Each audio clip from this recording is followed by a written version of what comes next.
Hello everyone, আসসালামু আলাইকুম। কী অবস্থা তোমাদের সবার? কেমন আছো তোমরা? আশা করি সবাই অনেক বেশি ভালো আছো। তো আজকে আমি ভালো নাই, আমি একটু স্যাড, মনটা একটু খারাপ। সো কেন মন খারাপ আর আজকে ভিডিওটা কী নিয়ে ওইটা একটু তোমাদেরকে পরে বলতেছি। আজকে আমার বাবাকে নিয়ে আগে কিছু কথা বলি। সো কয়দিন আগে আমার বাবা ব্রেন স্ট্রোক করছিল।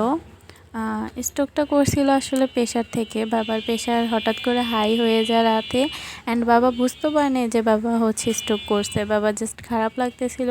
তো সকালে ঘুম থেকে উঠে দেখে যে হাঁটতে পারে না, মানে একদমই দাঁড়াইতে পারে না, এরকম একটা অবস্থা। তো হসপিটালে নেওয়ার পর জানা গেল যে বাবা ব্রেন স্ট্রোক করছে অ্যান্ড প্রেশার প্রচুর হাই হয়ে গেছে, যার কারণে প্রেশার থেকে বাবা স্ট্রোক করছে।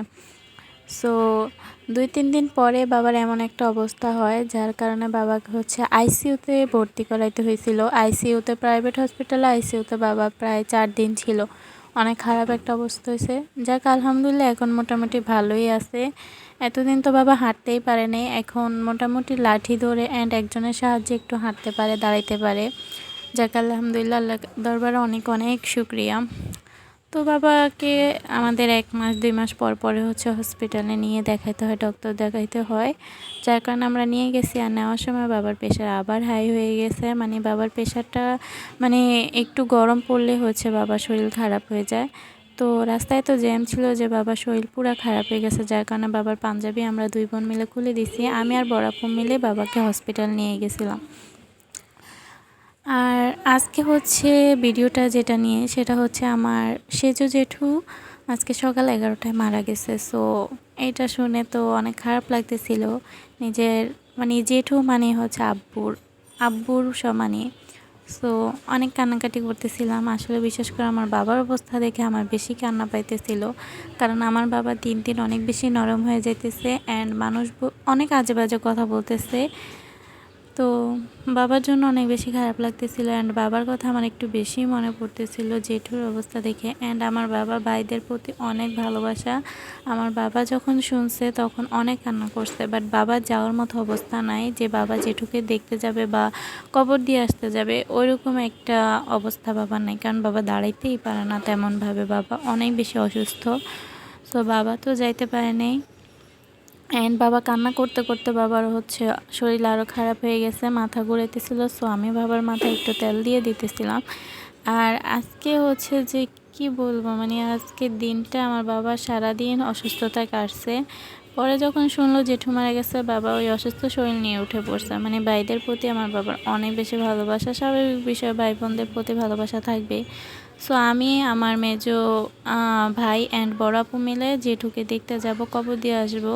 সো এই তো রেডি হয়ে গেলাম। আর সব থেকে বড় কথা আমার জেঠুর কোনো ছেলে মেয়ে নাই, সো ওনাকে কবর দেওয়ার মতো কেউ নাই। সো আমার ভাইরাই তাকে কবর দিবে, এই জন্য আমরা চলে যাচ্ছি। তো এই তো গাড়িতে উঠে পড়লাম আর আমার অনেক বেশি খারাপ লাগতেছিল। সারা রাস্তায় আমি কান্নাকাটি করছি। মানে আমার জেঠু মারা গেছে, এতে যে আমার বাবার শোকটা আমি নিতে পারতেছিলাম না, কারণ আমার বাবা দিন দিন অনেক বেশি অসুস্থ হয়ে যাইতেছে। তো মানুষ, বললাম না, মানুষ অনেক আজে বাজে কথা বলে। তো যাই হোক, এই তো চলে আসছি। আর বুঝতেই পারতেছেন মরা বাড়ির অবস্থা, মানুষে পুরো ভরপুর ঘরের মধ্যে। আর আমার জেঠি তো অনেক কান্না করতেছিল, কারণ যেহেতু তাদের কোনো সন্তান নাই, জেঠুই ছিল তার একমাত্র ভরসা। এখন জেঠু চলে গেছে, জেঠি পুরো একা হয়ে গেছে। তো এই তো আমার জেঠুর লাশ নিতেছে, এই অবস্থা। মানে কি বলবো, এখানে যে আমাদের কি অবস্থা হয়েছে, মানে যাদের যায় তারাই বুঝে যে জেঠুর লাশটা যখন এখান দিয়ে নিতেছিল, মানে বুকটা জাস্ট ফেটে যাইতেছিল। কি বলবো, না পারতেছি যে রাস্তায় বসে পড়ি, এমন একটা অবস্থা। তাহলে বুঝেন আমার জেঠির কি অবস্থা হয়েছে। সো জেঠিকে অনেক বেশি সান্ত্বনা দিতেছিলাম, বাট সান্ত্বনা দিয়েই কি আর কাজ হয় বলেন? যার চায় সেই বুঝে। অনেকেই এখানে দেখছেন গেছে, বাট সবাই কিন্তু চলে আসবে একটা সময়, সবাই চলে আসবে, সবাই সবার মতো চলে যাবে, কিন্তু একমাত্র জেঠি বাসা রয়ে যাবে। জেঠার অভাব একমাত্র জেঠি বুঝবে, কারণ যার যায় সেই একমাত্র বুঝে যে থাকার যে কী মূল্য ছিল। একমাত্র জেঠি কান্নাকাটি করবে, কিছু একটা নাই এমন একটা ফিল হবে। তো যাই হোক, আল্লাহ আমার জেঠুকে ব্যস্ত নসিব করুক, এটাই দোয়া করি। আর তো কিছু করার নাই, মানুষ সারা জীবন বাঁচে না। এপারে চেয়ে ওপারে জীবনটা বেশি সুন্দর, একদিন সবাইকেই ওই পারে যাইতে হবে। তো জেঠুর লাশটা যখন এখান দিয়ে নিতেছে, কি বলবো, জাস্ট আমার বাবার ফেসটাই মুখে বারবার ভাসতেছে। মানে একটা সন্তানই জানে বাবা মার মূল্য কি। বাবা মা পৃথিবীতে থাকলে পুরো পৃথিবী রঙিন, বাবা মা হারিয়ে গেলে সন্তানটা এতিম তো হয়, পুরো পৃথিবী তার কাছে একটা, কি বলবো, সবাই তখন অবহেলা করে। আর বাবা মা যে কী জিনিস সেটা তো সবাই বুঝে। সো বাবার অসুস্থতা আমি নিতেই পারতেছিলাম না। কদিন ধরে আমার বাবার স্ট্রোক করার পর থেকে আমার বাবা পুরো নরম হয়ে গেছে। মানে বাবাকে যত দেখি ততই আমি পুরো ভেঙে পড়ি। আমার নিজের কাছে মনে হইতেছে যে আমি যেন একটা মানসিক রোগী হয়ে গেছি। মানে বাবার অসুস্থতা আমি টেনশন নিতে নিতে পুরো আমার শরীর ক্লান্ত, টায়ার্ড হয়ে গেছে। আমি নিজের কাছে মনে হয় যে আমি বোধহয় মানে অসুস্থ, এরকম মনে হয়, সিক লাগে নিজেকে। তো এই তো এখানে জেঠুর একটা নাতি আছে, সে অনেক বেশি কান্না করতেছিল। নাতি বলতে জেঠুর ঘরে জেঠুর কোনো সন্তান নাই।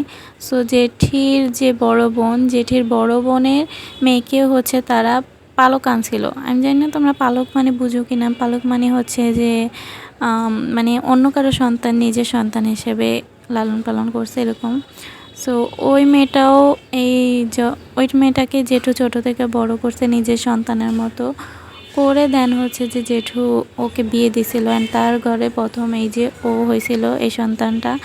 ও হওয়ার পর যখন দ্বিতীয় সন্তান আসে, তখন ডেলিভারির সময় আমার আপু মারা যায়। সো আল্লাহ তাকেও বেহেশত নসিব করুক। অ্যান্ড জেঠু জ্যাঠার কপাল এতটাই খারাপ যে তারা ওই সন্তানটাকে হারায়। সো ওকে যে জেঠু জ্যাঠার সন্তানের মতো, মানে ছোটোবেলা থেকে ওকে লালিত পালিত করে এত বড় করছে। ওর মা বাবাকে ছাড়াই বড় হয়েছে, অ্যান্ড এত বড় হয়েছে নানা নানির আদর পেয়ে। আর জেঠু ওকে এত বেশি আদর করতো যা বলার বাইরে। ও যা চাইতো সাথে সাথে এনে দিত। সো আজকে ও অনেক বেশি ভেঙে পড়ছে, কারণ ওর নানাকে ছাড়া কীভাবে থাকবে। আসলে বললাম না, যার যা সেই বুঝে।